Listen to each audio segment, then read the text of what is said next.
Berdiri, saudara, kita lihat firman Tuhan yang tertulis di dalam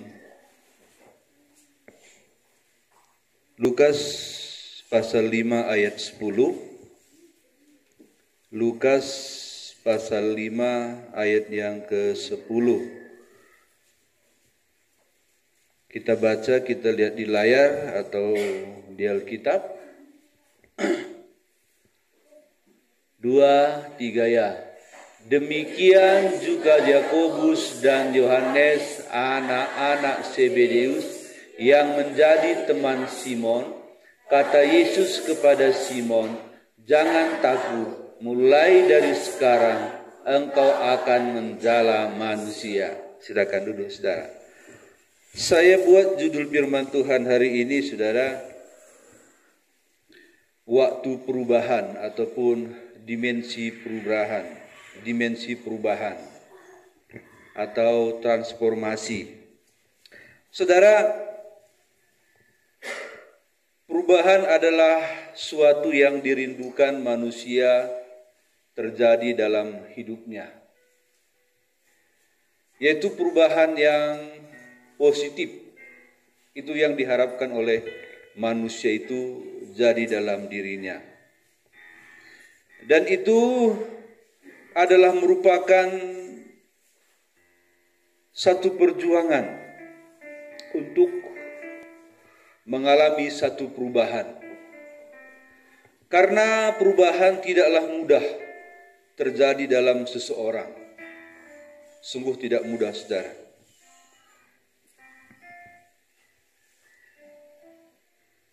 Hasil satu perubahan ialah terjadinya perbedaan yang sekarang menjadi lebih baik.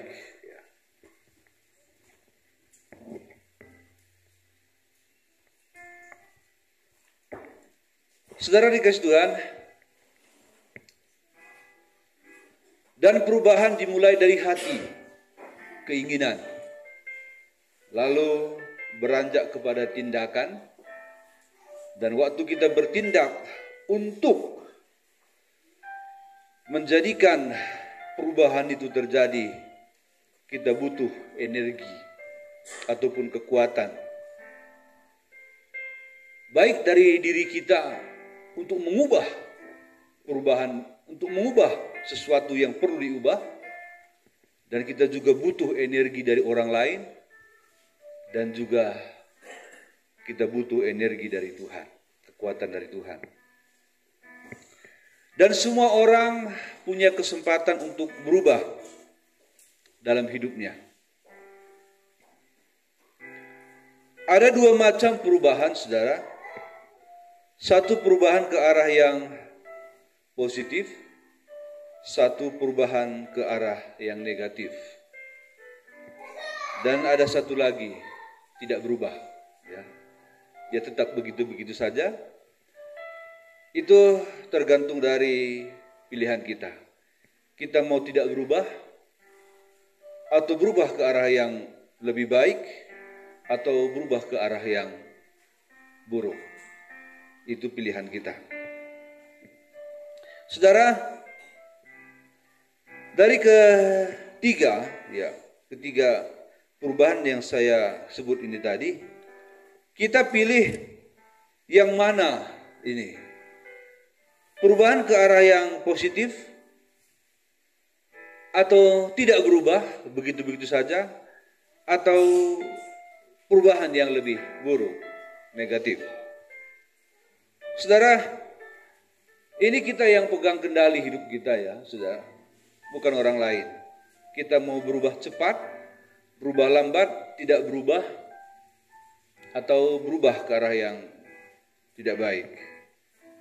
Saudara, kita sudah masuk ke zaman teknologi yang canggih, zaman digital. Zaman manual itu sudah di belakang. Zaman manual itu zaman yang dikerjakan dengan kekuatan tangan, tidak dibantu dengan teknologi. Dan sekarang kita sudah berada di zaman teknologi, lagi puncak-puncaknya teknologi ini sedang bekerja dengan cepat, sehingga terjadi perubahan-perubahan yang cepat, ya, perubahan-perubahan yang cepat, pencapaian-pencapaian yang cepat, ya. Dulu kalau kita mengirim surat, saudara, lewat pos, ya, dikirim surat dari sini ke Jakarta, yang belum tentu surat itu sampai besok. Tapi sekarang, saudara, kita sudah jarang ngirim surat. Kita bisa langsung telepon saja. Kita bisa langsung SMS saja. Itulah satu percepatan, satu perubahan di zaman sekarang ini. Saudara, bukan hanya hal yang negatif, bukan hanya hal yang positif maksud saya, yang cepat berubah di zaman sekarang ini. Tetapi hal yang negatif pun cepat juga berubah sekarang. Saudara, kita bisa temukan semua percepatan-percepatan, perubahan-perubahan itu di HP kita, ya, di handphone kita. Di situ kita bisa lihat percepatan-percepatan itu bagaimana cepatnya. Ilmu pengetahuan, saudara, yang tidak kita dapatkan secara cepat, hanya kita bisa beli buku paket di Gramedia atau di toko-toko buku. Sekarang, saudara, kita klik saja di HP, di YouTube, itu sudah muncul. Jadi kalau masih ada orang bodoh sekarang punya HP, itu berarti HP dia pakai bukan untuk belajar. Hanya sekedar chatting, sekedar nonton. Tapi bagaimana ilmu pengetahuan itu Tuhan sudah tuangkan di Google. Di internet, saudara dikasih Tuhan. Waktu saya mengantar anugerah ke Sekolah Alkitab Purbasari, ada yang dari organisasi lain, bapaknya diantar ke sana sekolah. Kenalan kami. Bapak GPD juga, katanya sama saya. Iya, saya GPDI. Saya GPDI Tulen, saya bilang. Tulen asli. Bapak, saya gereja dari ini, aliran juga.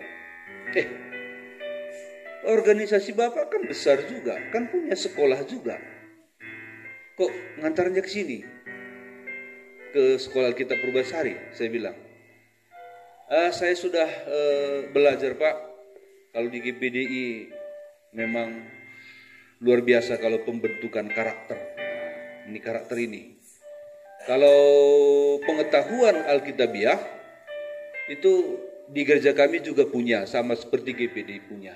Tapi pembentukan karakter ini gereja kami punya, tapi lebih bagus yang punya GPD. Nah, saudara. Oh iya, saya bilang. Iya, Pak. Kalau sekarang kan kita sudah punya HP, kalau pengetahuan bisa kita lihat di situ. Bisa kita nggak tahu nanti kan mau pelajaran kelas 1, kelas 2, kelas 3, S1, S2, S3 kan. Baca saja. Ada di situ. Tapi pembentukan karakter ini, Pak, ini yang perlu anak saya ini. Saya dibentuk, saya ingin dibentuk karakternya di sini. Nah, ini adalah satu perubahan, ya, saudara. Dia ingin perubahan anaknya itu, sehingga dia mengantar ke Sekolah Alkitab Purbasari, supaya kelak dia menjadi hamba Tuhan. Bukan hanya punya pengetahuan yang tinggi, tapi punya karakter Kristus yang tinggi. Katakan amin, saudara. Nah, saudara dikasih Tuhan, dalam perubahan ini yang perlu sekali berubah dalam diri kita ialah karakter kita. Amin. Sifat kita. Ya. Coba kita nilai sifat kita selama ini. Apakah menurut Anda memerlukan satu perubahan lagi? Apakah sudah cukup? Saya begini-begini aja cukup. Karakter Kristus itu di dalam diri kita harus semakin hari semakin seperti Kristus. Jangan berhenti. Atau mungkin karakter Kristusnya itu semakin hari semakin rendah dan terkikis habis. Dan pada akhirnya karakter itu bisa berubah menjadi karakter iblis, ya, yang sangat mengerikan. Saudara dikasih Tuhan, kita bukan hanya ingin berusaha untuk mengubah ekonomi kita. Walaupun memang itu selalu kita perjuangkan, maka kita nanam tomat, nanam cabai, nanam kol, nanam jeruk, supaya nanti bagus dia karena harganya terjadi perubahan. Kan begitu saudara. Dari jalan kaki, naik kereta, dari naik kereta, naik mobil, mobilnya pun makin hari makin berkelas. Perubahan itu kita kejar saudara.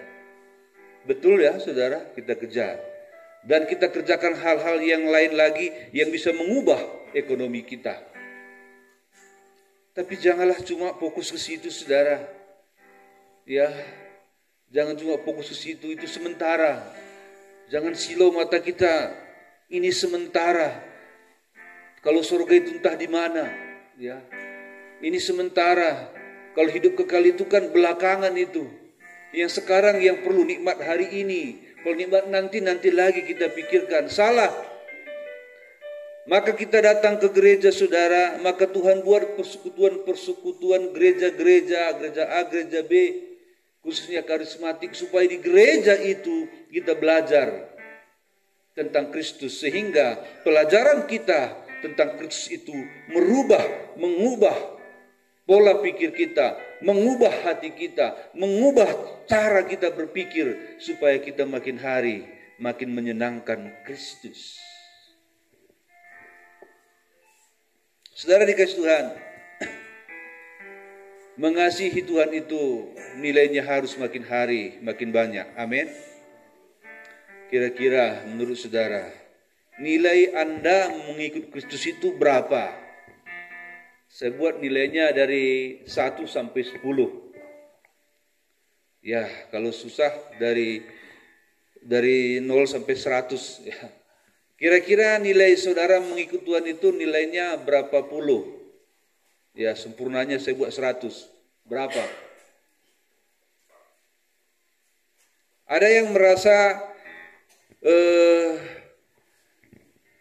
pengiringannya akan Tuhan itu nilainya 40, nggak naik kelas saudara. Kalau kita ukur dari ukuran sekolah sekarang nilai 40 nggak naik kelas, nilai 50 nggak naik kelas. Dulu waktu saya sekolah rata-rata 60, rata-rata 6 baru bisa naik kelas. Ada di sini pengiringannya akan Tuhan 50 nggak naik kelas. Ada 60 saudara dan merasa sudah cukup. Saudara dikasih Tuhan. Saudara ingat ya, mengikut Tuhan itu adalah satu pengorbanan. Katakan amin. Pengorbanan itu sakit. Setiap Anda disakiti, setiap Anda merasa tersakiti, Anda tidak berubah. Justru itulah kesempatan untuk berubah. Katakan amin saudara. Saya tanya saudara, di manakah bangsa Israel berubah? Waktu keluar dari tanah Mesir. Di mana saudara? Di padang gurun. Disitulah masa transformasi mereka. Disitulah dimensi perubahan mereka. Tuhan mau lihat apakah mereka akan berubah di padang gurun atau tidak. Sakit di padang gurun, sakit. Tapi itulah penentuan bagi bangsa Israel berubah atau tidak. Ternyata bangsa Israel berubah. Tapi berubahnya ke bawah. Berubahnya itu ambruk. Nilai-nilai rohaninya itu turun. Dan akhirnya mereka kena kutuk. Mati di padang belantara. Bukan mati panjang umur. Mati pendek umur. Kenapa? Karena tidak mau mengikuti proses. Kata proses itu di dalamnya lah perubahan. Kata proses seiring dengan kata perubahan itu serentak. Kalau dibilang proses, itu perubahan. Kalau seandainya kita mau buat onggal-onggal ya, dari ubi, kita ambil dari dalam tanah, bawa ke rumah, parut. Nah, itu perubahan saudara, berubah ya. Lalu dimasak, dimasukkan, mungkin dicampur kelapa sedikit, mungkin dimasukkan gulanya ke tengah, dibungkus, digoreng. Itu perubahan. Jadi siap saji dia, enak jadinya, ya, enak jadinya. Kalau mentah-mentah kita kan nggak suka. Jadi proses perubahan itu terjadi dan hari ini bagi kita pun terjadi, sedang terjadi perubahan itu. Katakan amin, saudara. Sudah berapa tahun saudara ikut Tuhan? Halo, ada 10 ya, ada mungkin belum sampai puluhan tahun. Ada sudah 10, ada 20. Coba, bagaimana perubahan Anda mengikut Tuhan dalam jangka waktu yang sudah begitu lama? Apakah Anda menang dari yang 5 tahun ikut Tuhan? 10 tahun ikut Tuhan, kita sudah 30 tahun. Mana lebih berubah dalam Kristus? Mana lebih bisa jadi contoh? Halo, jangan sakit hati.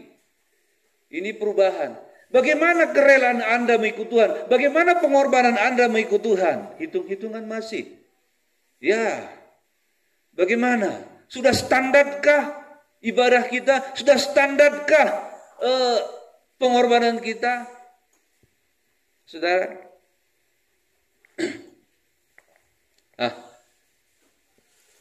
Saatnya kita berubah lagi. Amin. Saatnya kita berubah lagi. Katakan amin. Saatnya kita berubah, saudara. Firman Tuhan berkata, kalau dilihat dari waktu, kata Paulus, kamu seharusnya sudah jadi guru. Tapi ternyata sampai hari ini makananmu masih susu. Susu untuk anak-anak. Susu untuk anak-anak rohani. Kalau ASI, air susu ibu untuk anak-anak jasmani kan?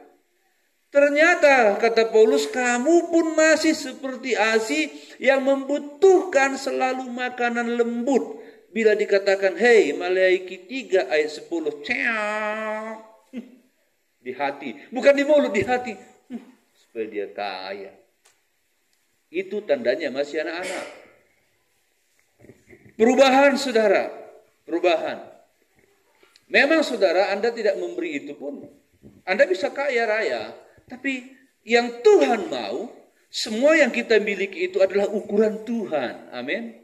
Bukan ukuran dunia. Dunia bisa beri lebih banyak, saudara, daripada yang Tuhan beri. Tapi yang Tuhan mau, maukah kau hidup sesuai dengan apa yang aku mau? Maukah engkau menikmati apa yang aku beri? Ada nyanyian, ku mau mengikuti kehendak-Mu ya Bapa.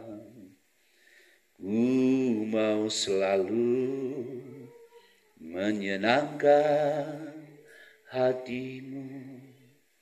Kalau nyanyi begini kita bisa menangis kan saudara. Sekali lagi, ku mau mengikuti kehendak-Mu ya Bapa. Ku mau selalu menyenangkan hati-Mu. Mungkin mumpung ada musiknya, sekali lagi. Ku mau mengikuti kehendak-Mu ya Bapa.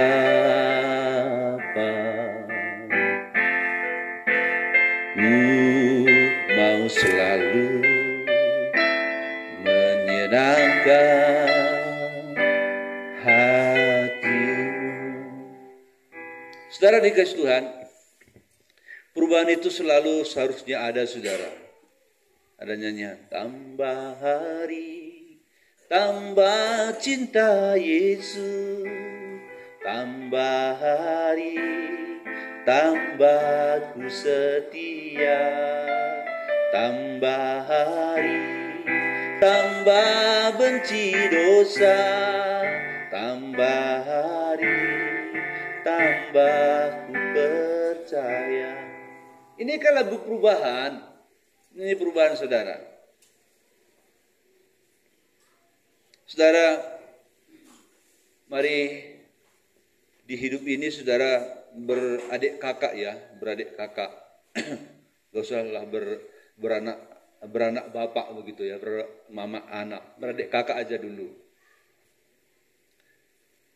Di gereja ini bahkan di mana-mana beradik kakak, ada adik, ada kakak, ada adik, ada kakak, saudara. Yang kakak harus mengajari adik, kan begitu. Terus adik kakak di gereja itu levelnya itu panjang ya. Adik ke-1, ke-2, ke-3, 4, ke-5, mungkin sampai ke, kalau udah gereja-gereja yang ribuan mungkin adik kakaknya itu sudah sampai 50 dari adik ke kakak levelnya gitu. Nah, jangan terbalik saudara, adik lebih rohani daripada kakak. Ya, adik mengajari kakak dalam kebenaran. Sesungguhnya kakak yang mengajari adik. Itu adik kakak. Itulah perubahan. Amin, saudara? Amin.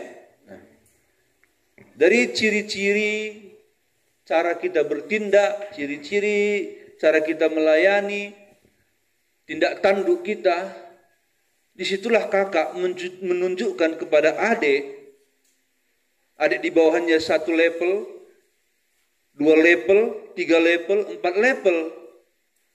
Adik yang baru kenal Kristus akan menengok kakak yang sudah lama ngikut Kristus. Dia lihat, dia saksikan. Ya, itu perubahan saudara dikasih Tuhan. Kalau hari-hari ini saudara tidak berubah, mungkin apatis atau jalan di tempat perubahan Anda, hari inilah, waktu inilah waktunya kita berubah. Haleluya. Berubah saudara, berubah ya. Perubahan itu indah ya, indah sekali. Walaupun untuk menjadi contoh itu tidak mudah, tetapi saudara, pada saat kita berusaha menjadi kakak, ya bukan berarti aku kakakmu, bukan begitu.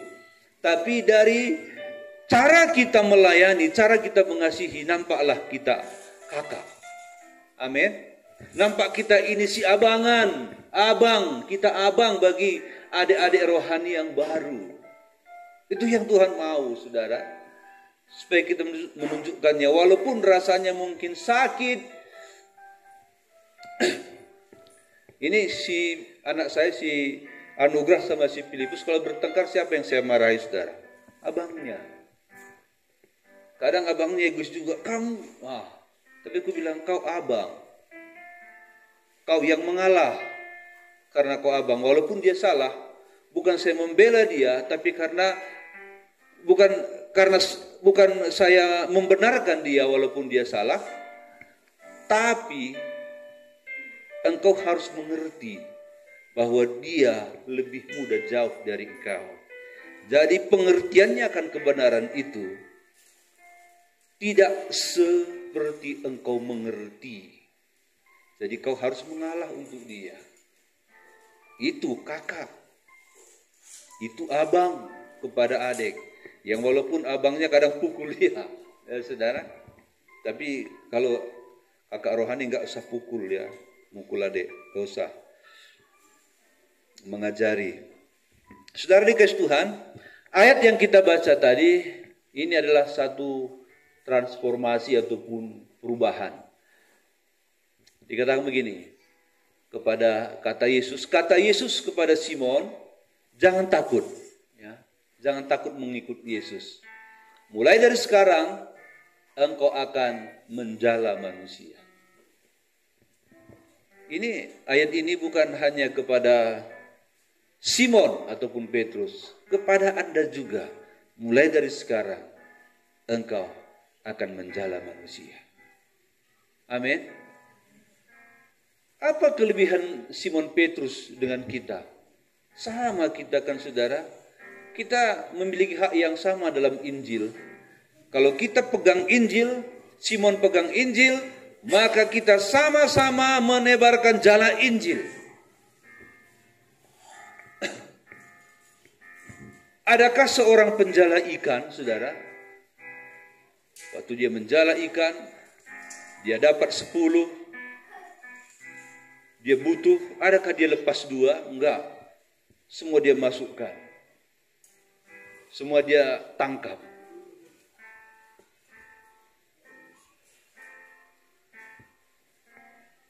Kita jadi penjala manusia. Satu hari kita akan berhadapan dengan Tuhan. Ada kau jala?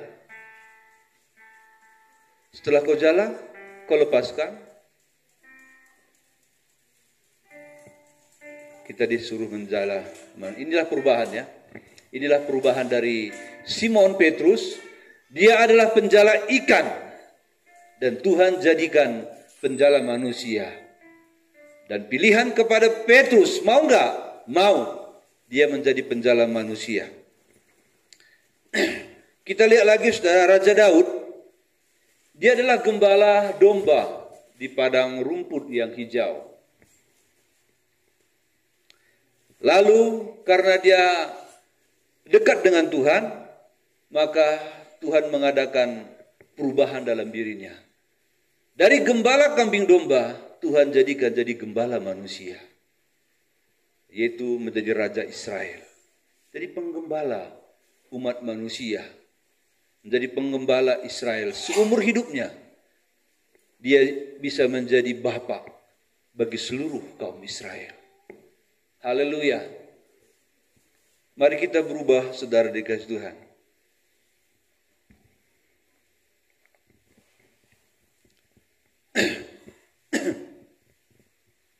Sakius, dari orang yang tamak akan uang, tiap hari kerjanya uang haram terus ya, uang haram. Pokoknya dia kaya dengan uang haram itu. Waktu dia berjumpa dengan Kristus, saudara, kekayaannya itu dia mulai alirkan. Dia enggak cari uang lagi, tapi mulai hari itu dia berikan uang itu kepada yang membutuhkan. Karena dia sudah diubah. Memang saudara, dengar baik-baik. Memang kalau seseorang